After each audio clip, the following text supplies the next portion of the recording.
Hello guys, this is Sushant. So welcome to your channel, that is Sci Engineers. We had been dealing with various topics of your first year of engineering.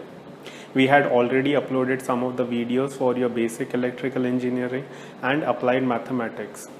And also we have a few videos on engineering mechanics. So please do go and watch them. In these videos we will be discussing about the various basics which are required for that particular topic and solve some sums related to it. So please do let us know in the comment section what different videos we can do for you guys. Also, if you're new to the channel, please do subscribe to our channel and also hit the bell icon which is present beside the subscribe button to never miss a notification of the uploads. So this is Sushant. So we are from Samartha Vidya classes. We have our main center in Mulund, which is just 5 minutes from the railway station, and we also conduct classes in Thane. So for inquiry about us, you can email us at samarthavidya@gmail.com or you can visit us at our Facebook page. So let's get going.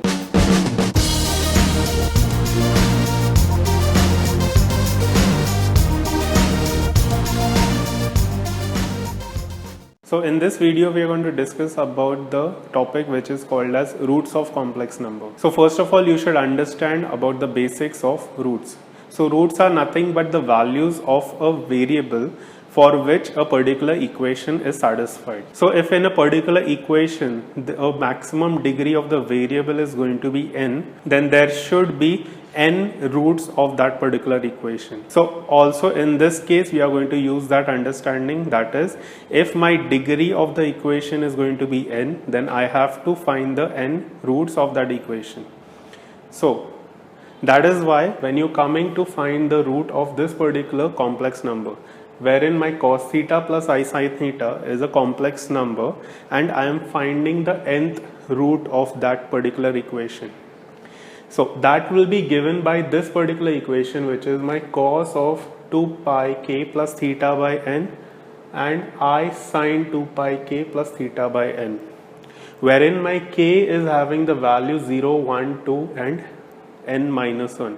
So what you can see is that since my root is basically, we are taking the nth root of this complex number, I will be having n different values because my k is varying from 0 to n minus 1. So there are going to be n different values of this particular problem. Now let us try to understand how this equation came into existence. So if I just observe this particular equation, it's nothing but my cos theta plus I sin theta the whole raised to 1 by n. Now if you can see over here, it's nothing but like my De Morgan's theorem. That is, you have a cos term, you have a sin term, you have the same degrees within it, and that thing is raised to a power. Now since it is, in this case it is the 1 by nth power which is being raised, you have to understand that cos and sin are cyclic terms. So by cyclic it means that they are repetitive in nature. They repeat themselves over a period of 2 pi. So because of that, if we generalize this term, you will be getting this as a cos of 2 pi k plus theta plus I sin 2 pi k plus theta. This thing is raised to 1 by n. Now you should understand that 2 pi k is nothing but the number of repetition it is going to have. So if I am having different values of k, that many times this particular equation will be repeating itself. Now if I apply the De Morgan's theorem in this, then I will be getting cos of 2 pi k plus theta divided by n plus I sin 2 pi k plus theta by n. So you will be having this particular equation. So in this case my k is going to be having the values from 0 to n minus 1. So people do take into consideration that whenever you are having a 1 by nth power or 1 by 2, 1 by 3 like that, then you cannot apply your De Morgan's theorem directly. you have to consider the property of the trigonometric function, that is my sine and cos, their cyclic property. So after applying the cyclic property, then only you can take that particular power inside by using my De Morgan's theorem. So once we have understood the basic, let us try to take up some problems related to it. So let us consider this particular equation which is given to me, that is x raised to 5 plus 1 equals 0. So in this case you have to solve for x, that means you have to find the values of x such that it is going to satisfy this particular equation. So now what you have to do simply is you can take x raised to 5 equals minus 1, so your 1 is going on the RHS side, and then you can write x equals minus 1. So you are taking the 1 by 5th power of minus 1 or the 5th root of minus 1. So once you have written this particular thing, what you have to do is you have to represent your minus 1 in terms of the polar form of complex numbers, because minus 1 is nothing but going to be a number, so every number can be represented as a complex number. You are going to represent this thing in the polar form. So for representation of a polar form, what you require is you need to find its argument and also its modulus. So in this case I am having the real part as minus 1, the imaginary part as 0. So you are having your A as minus 1, your B as 0. So you can find the modulus of minus 1, that is going to be root of A square plus B square. So that is root of minus 1 square plus B square. So that gives you the value 1. Then you can find the argument of it, that is the theta for it. So that is going to be tan inverse of 0 by minus 1. Now you have to be very careful while deciding the angle over here. What you are having is you are having the real part as minus 1 and the imaginary part as 0. So if you plot it on your x and y axis, if you plot this point, it's going to have the coordinate minus 1 and 0, which comes on this side. And what is the angle which this particular point is making with the positive x-axis? You can see that it is pi.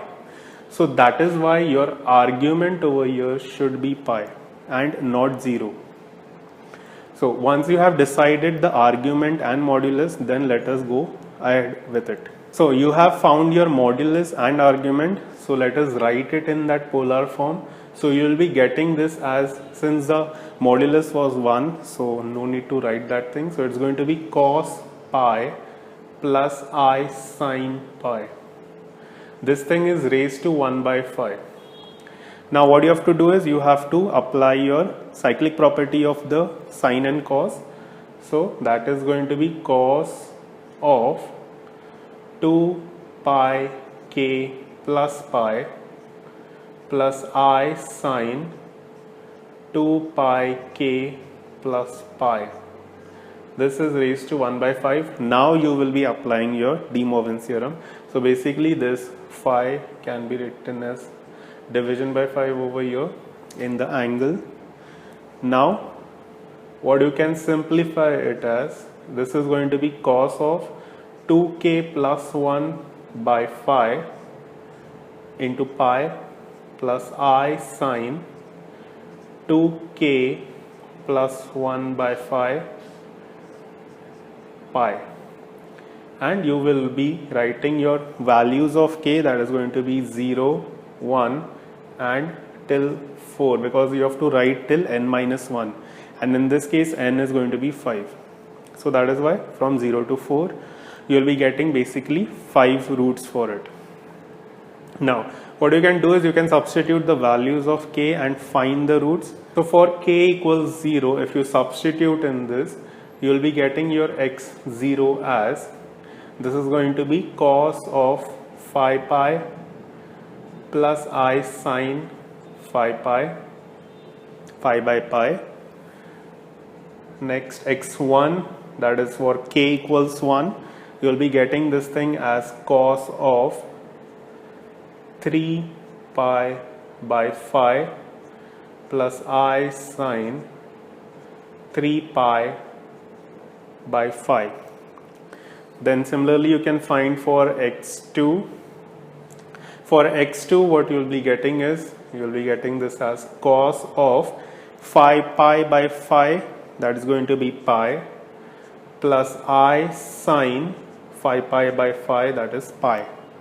So if you know the values, you know the values of cos pi, that is -1, and my I sine pi is 0. So next you will be finding for x3, that is for k equals 3, you will be getting this value as cos of 7 pi by phi plus I sine 7 pi by phi. Now you have got this particular value. What you can do is you can use your property of allied angles.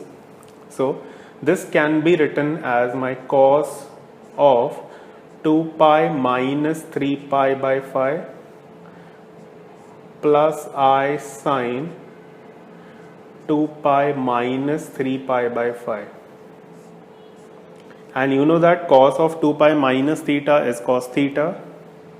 So that goes to cos of 3 pi by phi plus, and this thing is 2 sine of 2 pi minus theta is minus sine theta. So that is why it is going to be minus I sine 3 pi by phi.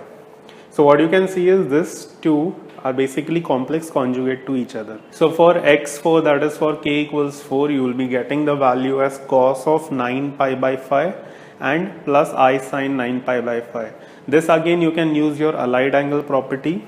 So your 9 pi by phi can be written as 2 pi minus pi by phi, and same thing over here.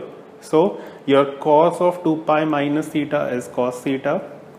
So this is going to be cos pi, and your sine of 2 pi minus pi by phi is going to be minus sine theta. So that's going to be minus of this thing. So you're getting a complex conjugate with the first one.